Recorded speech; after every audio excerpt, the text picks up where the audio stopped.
ಎಲ್ರಿಗೂ ನಮಸ್ಕಾರ and welcome back to ಎಲ್ರಿಗೂ ನಮಸ್ಕಾರ. ಇವತ್ತು ನಾನು ಮತ್ತು ನನ್ನ ರೂಮ್ಮೇಟ್ ಹೊರಟಿರೋದು ಜಯನಗರ್ ಶಾಪಿಂಗ್ ಸ್ಟ್ರೀಟಿಗೆ. ಆ್ಯಂಡ್ ಹೋಗಬೇಕಾದ್ರೆ ಆನ್ ದ ವೇ ಒಂದು ಎಳ್ನೀರನ್ನ ಕುಡ್ಕೊಂಡು ನಾವು ಮೆಟ್ರೋ ಹತ್ಕೊಂಡು ಜಯನಗರಕ್ಕೆ ಹೋಗಿ ತಲುಪಿದ್ವಿ.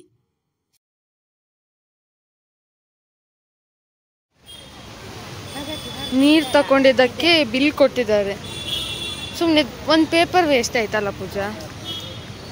ನೀರ್ ಬಾಟಲ್ನ ತಗೊಂಡು ಸ್ವಲ್ಪ ಮುಂದೆ ಹೋಗ್ತಿರ್ಬೇಕಾದ್ರೆ ನಮ್ಗೆ ಸಿಕ್ಕಿರೋದು ಹೇರ್ ಬ್ಯಾಂಡ್ ಕಲೆಕ್ಷನ್ಸ್, ಅಂದರೆ ರಬ್ಬರ್ ಬ್ರ್ಯಾಂಡ್ ಅಥವಾ ಕ್ರಂಚಸ್ ಅಂತ ನಾವೇನು ಹೇಳ್ತೀವಲ್ವಾ, 10, 20, 30 ರೇಂಜಲ್ಲಿ ಇತ್ತು. ಆ್ಯಂಡ್ ನಿಜವಾಗ್ಲೂ ಚೆನ್ನಾಗಿತ್ತು ಆ್ಯಂಡ್ ವರ್ತ್ ಅಂತ ಅನಿಸ್ತು. ಹಾಗೆ ಸ್ವಲ್ಪ ಮುಂದೆ ಹೋಗ್ತಾ ಒಂದು ಆ್ಯಂಗರ್ ಬೇಕ್ರಿ ಇತ್ತು, ಅಲ್ಲಿ ಎಗ್ ಪಪ್ಸ್ ತಗೊಳ್ಳೋಣ ಅಂತ ಹೋದ್ವಿ.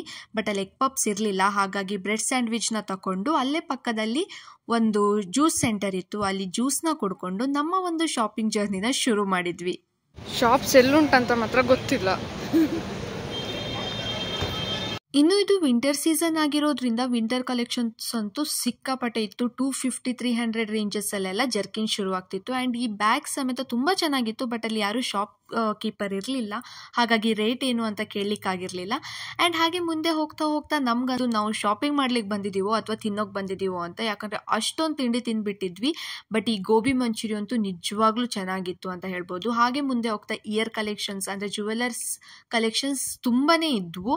ಆ್ಯಂಡ್ ವಾಲ್ ಹ್ಯಾಂಗಿಂಗ್ ಆಗಿರ್ಬೋದು, ಇದೆಲ್ಲ ನಾನು ಮಲ್ಲೇಶ್ವರಂ ಶಾಪಿಂಗಲ್ಲಿ ತೋರಿಸಿದ್ನಲ್ಲ ಅದೇ ಥರ ಇತ್ತು. ಬಟ್ ಇದು ಸ್ವಲ್ಪ ಚೆನ್ನಾಗೇ ಇತ್ತಂತಾನೆ ನಂಗೆ ಅನಿಸ್ತು. ಬಿಕಾಸ್ ಟಾಪ್ಸ್ ಕಲೆಕ್ಷನ್ಸ್ ಒಂದೊಂದು ಶಾಪಲ್ಲಿ ಡಿಫ್ರೆಂಟ್ ಟಾಪ್ಸ್ ಇತ್ತು. ಆ್ಯಂಡ್ ಈ ಜೀನ್ಸ್ ಪ್ಯಾಂಟ್ ಎಲ್ಲ 500, 600 ರೇಂಜಸ್ಸಲ್ಲೆಲ್ಲ ಶುರುವಾಗ್ತಿತ್ತು. ಎಲ್ಲ ಟ್ರೆಂಡಿ ಜೀನ್ಸಸ್ ಸಹ ಇತ್ತು. ಇನ್ನು ನಾನು ಆಗಲೇ ಹೇಳಿದಾಗೆ ವಿಂಟರ್ ಸೀಸನ್ ಆಗಿರೋದ್ರಿಂದ ವಿಂಟರ್ ಕಲೆಕ್ಷನ್ಸ್ ಅಂತೂ ನಿಜವಾಗ್ಲೂ ಚೆನ್ನಾಗೇ ಬಂದಿದ್ವು. ಆ್ಯಂಡ್ ಟ್ರೆಂಡಿ ಜರ್ಕಿನ್ಸ್ ಎಲ್ಲ ಇದ್ವು. ಅವುಗಳ ರೇಟೆಲ್ಲ ಸ್ವಲ್ಪ ಜಾಸ್ತಿ ಹೇಳ್ತಿದ್ರು, ಬಟ್ ವರ್ತ್ ಅಂತ ಅನಿಸ್ತಿತ್ತು. ನಿಮ್ಮ ಬಾರ್ಗೇನಿಂಗ್ ಸ್ಕಿಲ್ ಮೇಲೆ ನೀವು ಅದನ್ನ ಕಮ್ಮಿ ಮಾಡ್ಕೊಳ್ಬೋದಿತ್ತು. ಆ್ಯಂಡ್ ಪ್ಲಾಜೋಸ್ ಆಗಿರ್ಬೋದು, ಲೆಗ್ಗಿನ್ಸ್ ಆಗಿರ್ಬೋದು, ಅಥವಾ ಡೈಲಿ ವೇರ್ ಪ್ಯಾಂಟ್ಸ್ ಏನು ಯೂಸ್ ಮಾಡ್ತೀವಲ್ವ ಅದರ ಕಲೆಕ್ಷನ್ಸ್ ಎಲ್ಲ ಚೆನ್ನಾಗೇ ಇದ್ವು. ಆ್ಯಂಡ್ ಟಾಪ್ಸ್ ಬಗ್ಗೆ ನಾನಂತೂ ಏನೂ ಮಾತಾಡಲ್ಲ, ಬಿಕಾಸ್ ಅಷ್ಟು ಚೆನ್ನಾಗಿರೋ ಕಲೆಕ್ಷನ್ಸ್ ಬಂದಿದ್ವು. ನಾವು ಇಷ್ಟು ಟೈಮ್ ನೋಡಿರೋ ಶಾಪಿಂಗ್ ಸ್ಟ್ರೀಟಲ್ಲಿ ಇಲ್ಲಿರೋ ಕಲೆಕ್ಷನ್ಸ್ ನಂಗೆ ತುಂಬ ಇಷ್ಟ ಆಯಿತು.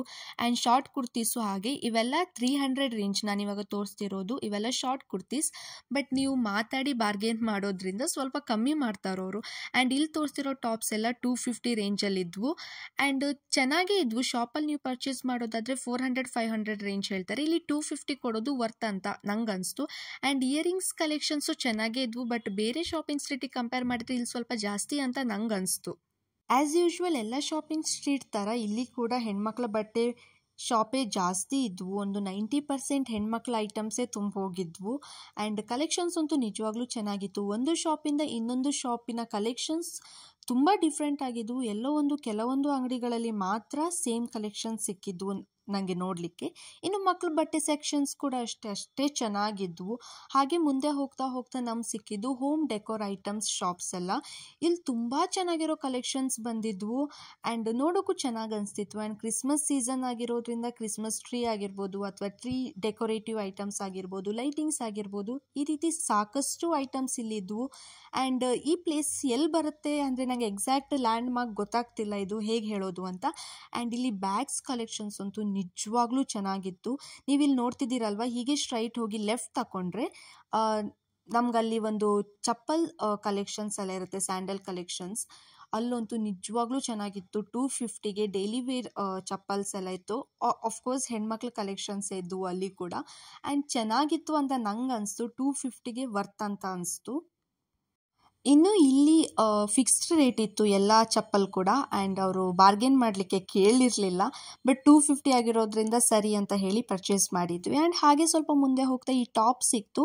ನಮ್ಗೆ ನಿಜವಾಗ್ಲೂ ಇಷ್ಟ ಆಗಿತ್ತು ಈ ಟಾಪ್. ಬಟ್ ಅವರು ಒಂದು ಪೀಸಿಗೆ 300 ಅಂತ ಅಂದರು. ಹಾಗೋ ಹೀಗೋ ಮಾತಾಡಿ ಒಂದು ಪೀಸಿಗೆ 250 ರೇಂಜಲ್ಲಿ ನಾವು ಪರ್ಚೇಸ್ ಮಾಡಿದ್ವಿ. ಹಾಗೆ ಮುಂದೆ ಹೋಗ್ತಾ ಹೋಗ್ತಾ ಚಪ್ಪಲ್ ಕಲೆಕ್ಷನ್ಸ್ ಅಂತೂ ನಿಜವಾಗ್ಲೂ ಚೆನ್ನಾಗೇ ಇತ್ತು. ಸಿಕ್ಕಾಪಟ್ಟೆ ಅಂಗಡಿ ಇದ್ವು, ಲೈನಲ್ಲಿ ಇದ್ವು. ಒಂದು 6-7 ಅಂಗಡಿ ಲೈನಲ್ಲಿ ಚಪ್ಪಲ್ ಕಲೆಕ್ಷನ್ಸೇ ಇದ್ವು. ಆ್ಯಂಡ್ ಸ್ವಲ್ಪ ಸಿಮಿಲರ್ ಅಂತ ಅನಿಸ್ತು ನನಗೆ ಎಲ್ಲ ಶಾಪಿಗೂ. ಆ್ಯಂಡ್ ಶೂ ಕಲೆಕ್ಷನು ಅಷ್ಟೇ ತುಂಬ ಕಮ್ಮಿ ಬೆಲೆಗೆ ಸಿಕ್ಕಿತ್ತು. ಆ್ಯಂಡ್ ಹಾಗೆ ಸ್ವಲ್ಪ ಮುಂದೆ ಹೋಗ್ತಾ ಈ ಕ್ಲಿಪ್ಸ್ ಎಲ್ಲ 10, 20, 30 ರೇಂಜಸಲ್ಲೇ ಇತ್ತು. ಚೆನ್ನಾಗಿದ್ವು, ವರ್ತ್ ಅಂತ ಅನಿಸ್ತು. ಅದನ್ನು ಕೂಡ ಪರ್ಚೇಸ್ ಮಾಡಿದ್ವಿ. ನಾನು ಆಗ ಹೇಳಿದ್ನಲ್ವ, ಚಪ್ಪಲ್ ಕಲೆಕ್ಷನ್ಸ್ ಅಂತೂ ಸಿಕ್ಕಾಪಟ್ಟೆ ಶಾಪ್ಸ್ ಇತ್ತು ಲೈನಲ್ಲಿ. ಆ್ಯಂಡ್ ಎಲ್ಲ ಕಡೆ ಹೋದ್ವಿ. ಬಟ್ ನನ್ನ ರೂಮ್ಮೇಟಿಗೆ ಬೇಕಾಗಿರುವಂಥ ಚಪ್ಪಲ್ ಸಿಗದೇ ಇರೋ ಕಾರಣ ರಿಟರ್ನ್ ಬಂದ್ವಿ. ಇಷ್ಟ ಆಗಬೇಕಾದ್ರೆ ಮಧ್ಯಾಹ್ನ 3 ಗಂಟೆ ಆಗಿತ್ತು. ಹೊಟ್ಟೆ ಹಸಿವಾಗೋಕ್ಕೆ ಶುರುವಾಗಿತ್ತು. ಹಾಗೆ ಒಂದು ಹೋಟ್ಲಲ್ಲಿ ಹೊಟ್ಟೆ ತುಂಬ ಊಟನ ಮಾಡಿಕೊಂಡು ಕಾಂತಿ ಸ್ವೀಟಲ್ಲಿ ಸ್ವೀಟ್ನ ಪರ್ಚೇಸ್ ಮಾಡಿಕೊಂಡು ನಾವು ಮನೆಗೆ ಹೊರಟ್ವಿ. ಸೊ ನಮ್ಮ ಒಂದು ಶಾಪಿಂಗ್ ಬ್ಲಾಗ್ನ ನಾನು ಇಲ್ಲಿಗೆ ಎಂಡ್ ಮಾಡ್ತಿದ್ದೀನಿ. ಆಯಿತು, ಜಯನಗರಕ್ಕೆ ಬಂದಾಯಿತು, ಶಾಪಿಂಗ್ ಮಾಡಿ. ನಾನು ಎಂತ ಮಾಡಬಾರ್ದು ಅಂತ ಅಂದ್ಕೊಂಡೆ, ಇವ್ರ ಜೊತೆ ಬಂದಿದ್ದಕ್ಕೆ ನಾನು ಸಹ ಕೆಲವು ಪರ್ಚೇಸ್ ಮಾಡೋ ಥರ ಆಯಿತು. ಈ ವಿಡಿಯೋನ ನಾನು ಇಲ್ಲಿಗೆ ಎಂಡ್ ಮಾಡ್ತಿದ್ದೀನಿ. ಈ ವಿಡಿಯೋನ ನಿಮ್ಗೆ ಇಷ್ಟ ಆಗಿದೆ, hit like, share and subscribe. Thank you for watching. Bye.